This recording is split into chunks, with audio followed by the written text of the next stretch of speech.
ഹരിച്ചേട്ടാ നമസ്കാരം. ഭാരത് ലൈവിലേക്ക് സ്വാഗതം. നമസ്തേ. ഹരിച്ചേട്ടാ, ഈ യൂറോപ്യൻ രാജ്യങ്ങളും അമേരിക്കയും ഒക്കെ ചേർന്ന് ഒരു നാറ്റോ സഖ്യം രൂപീകരിച്ചിട്ടുള്ളത് നമുക്ക് എല്ലാവർക്കും അറിയുന്നതാണ്. ഇപ്പോൾ അതുപോലെ ഈ സൗദി അറേബ്യയും തുർക്കിയും പാകിസ്ഥാനും ഒക്കെ ചേർന്ന് ഒരു ഇസ്ലാമിക് നാറ്റോ സഖ്യം രൂപീകരിക്കാനുള്ള ശ്രമങ്ങളുമായിട്ട് മുന്നോട്ട് പോയി. പക്ഷെ ഏറ്റവും ഒടുവിൽ വരുന്ന വിവരമനുസരിച്ച് ആ ശ്രമം പരാജയപ്പെട്ടു, അത് തകർന്നു എന്നൊക്കെയാണ് കേൾക്കുന്നത്. എന്താണ് ഇങ്ങനെ ഒരു നീക്കം, ഈ തരത്തിൽ ഒരു ഇസ്ലാമിക് നാറ്റോ സഖ്യം രൂപീകരിക്കാൻ? അതായത് ഈ നാറ്റോ സഖ്യത്തിൽ വരുന്ന മറ്റേ നമ്മുടെ യൂറോപ്പിലെ ഇതുപോലെ തന്നെയാണ് ഇവിടെയും.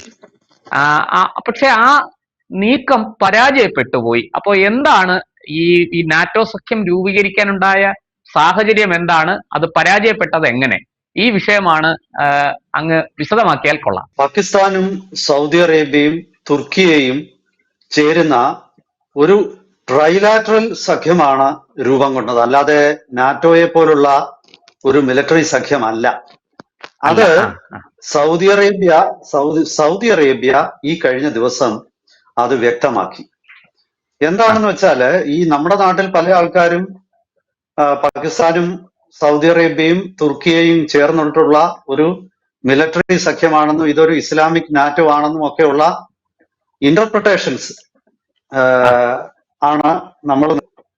പക്ഷെ ഈ അർത്ഥത്തിൽ പാകിസ്ഥാൻ സംസാരിക്കുകയും ചെയ്തു. കാരണം ഇതിലെ ഒരു ക്ലോസ് ആണ് പിന്നെ പല ആൾക്കാരും എടുത്ത് ചൂണ്ടിക്കാണിച്ചത്. അതായത് ഈ നാറ്റോയുടെ സഖ്യത്തിൽ വകുപ്പുണ്ട്, അവരുടെ സഖ്യം രൂപീകരിക്കുള്ളൂ. അതായത് ഇതിൽ ഒരു രാജ്യത്തെ മറ്റേതെങ്കിലും ഒരു രാജ്യം ആക്രമിച്ചാൽ ബാക്കി എല്ലാ രാജ്യങ്ങളെയും ആക്രമിക്കുന്നതിന് തുല്യമായിരിക്കും എന്നുള്ള ആ സഖ്യം സംബന്ധിച്ചിട്ടുള്ള എഗ്രിമെന്റിന്റെ ഒരു ക്ലോസ് ആണ് പല ആൾക്കാരും അത് ഇവിടെ കൊണ്ടുവെക്കാൻ നോക്കിയത്. പക്ഷെ ഇത് രണ്ട് രീതിയിലുള്ള സഖ്യമാണെന്ന് സൗദി അറേബ്യ വ്യക്തമാക്കി. അതായത് സൗദി അറേബ്യ പറഞ്ഞത്, this is not a sectarian military alliance or a parallel block of NATO.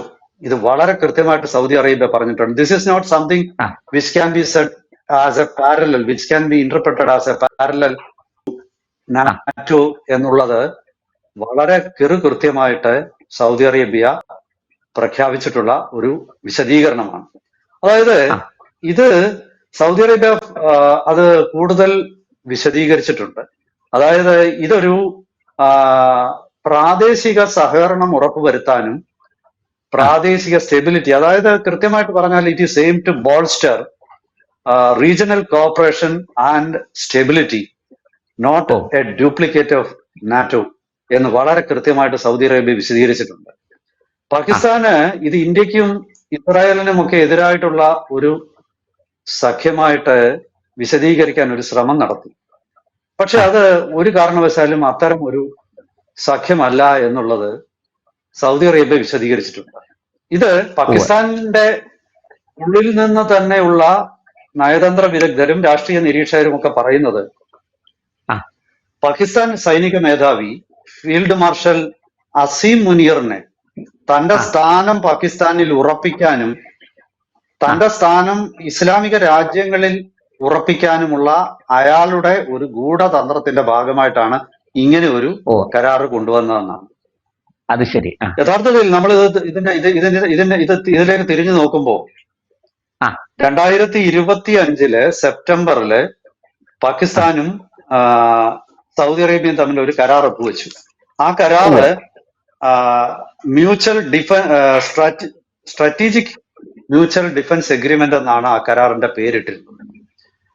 അത് സെപ്റ്റംബർ 17, 2025 ആ കരാർ ഒപ്പിട്ടത്. ഓഗസ്റ്റ് 7 ഈ മാസം 7 ആണ് ഈ ട്രൈലാറ്ററൽ എഗ്രിമെന്റ്, ഡിഫൻസ് എഗ്രിമെന്റ് എന്ന് ഈ എഗ്രിമെന്റ് ഇപ്പോൾ ഒപ്പിട്ടിരിക്കുന്നത്. ഇവിടെ ഒരുപാട് തടസ്സങ്ങൾ ഇത് നാറ്റോയ്ക്ക് സമാനമാകുന്നതിലുണ്ട്. എന്താ, രാജ്യങ്ങൾ, നാറ്റോ എന്നത് ഒരു മിലിറ്ററി സഖ്യമാണ്.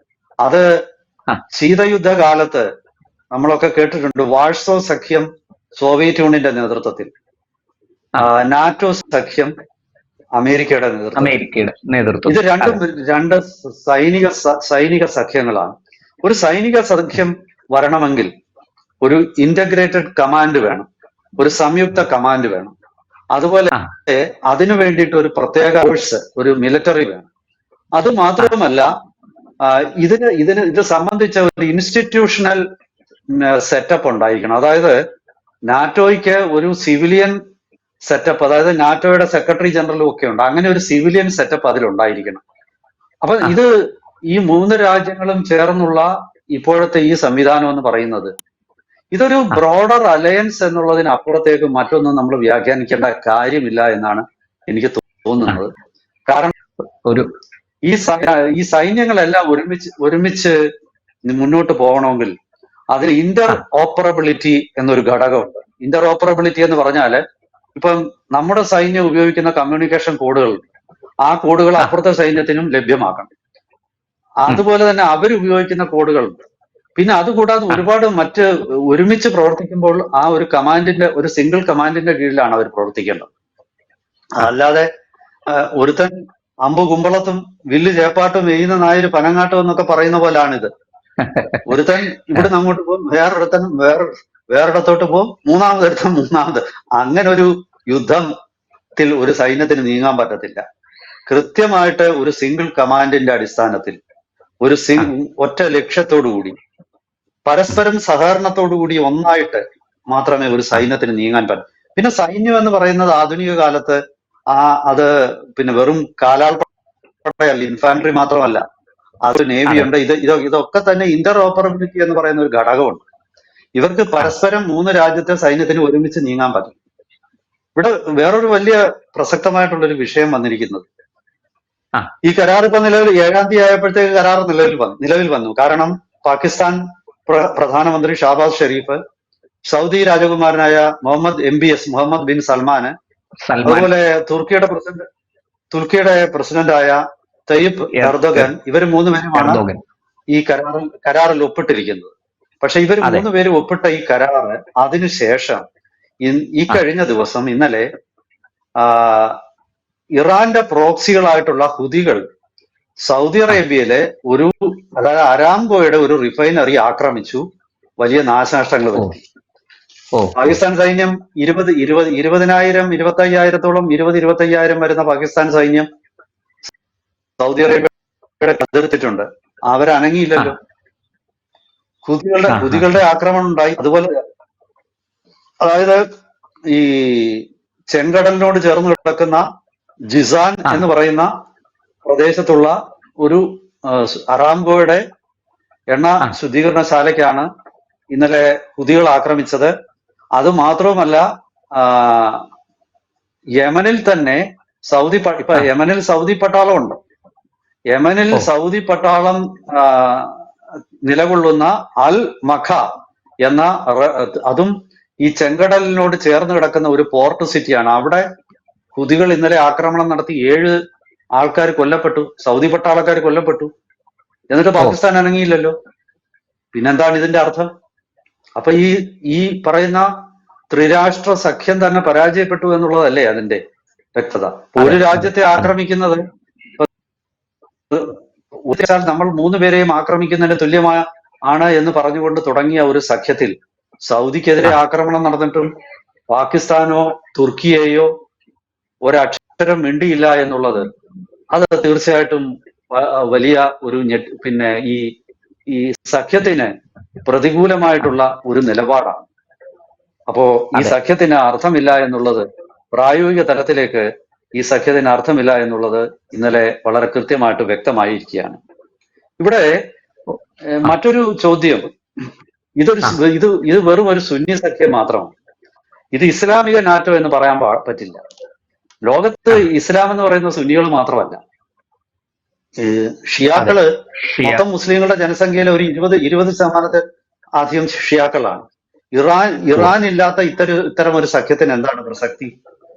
അപ്പോ ഇറാനുമായിട്ടുള്ള ഈ സഖ്യത്തിന്റെ ബന്ധം എങ്ങനെയായിരിക്കും? സൗദിയും ഇറാനും തമ്മിൽ ഏറ്റുമുട്ടുന്ന അവസ്ഥയാണ്. ഈ കഴിഞ്ഞ അമേരിക്കൻ ഇറാൻ യുദ്ധത്തിൽ സൗദിക്ക് നേരെ നിരവധി ആക്രമണങ്ങൾ, സൗദിയുടെ എണ്ണ ശുദ്ധീകരണശാലയ്ക്ക് നേരെയും എണ്ണ പൈപ്പ് ലൈനുകൾക്ക് നേരെയും അതുപോലെ ഗ്യാസ് പൈപ്പ് ലൈനുകൾക്കും ഗ്യാസ് സംഭരണികൾക്ക് നേരെയും ഒക്കെ തന്നെ ഇറാന്റെ ഡ്രോൺ ആക്രമണം ഉണ്ടായിരുന്നു. അപ്പോ ഈ ആക്രമണത്തിലൊക്കെ എന്താണ് പാകിസ്ഥാന്റെ നിലപാട്? പാകിസ്ഥാന് കരാർ പ്രകാരം സൗദിയെ പ്രതിരോധിക്കേണ്ട ബാധ്യതയുള്ള പാകിസ്ഥാൻ ആ പ്രതിരോധത്തിന് എന്താണ് മുതിരാതിരിക്കുന്നത്? ഇങ്ങനെയുള്ള അതീവ ഗൗരവമായ ചോദ്യങ്ങൾ ഒരുപാട് വരുന്നുണ്ട്. അപ്പൊ ഇത് വെറും ഒരു സുന്നി സഖ്യമാണ്, ഇത് ഇസ്ലാമിക് നാറ്റോ ഒന്നുമല്ല. ഇനി മറ്റൊരു ചോദ്യം, തുർക്കി നാറ്റോയുടെ ഒരു അംഗമാണ്. ആ ഒരു സാഹചര്യത്തില് തുർക്കി എങ്ങനെയാണ് വേറൊരു സഖ്യത്തിൽ അംഗമാകുന്നത്? ഇത് അവിടെ എനിക്കൊരു ചോദ്യം ഉണ്ട് അങ്ങയോട്. ഇടയ്ക്ക് അങ്ങനെ ചില വാർത്തകൾ പ്രത്യക്ഷപ്പെട്ടു.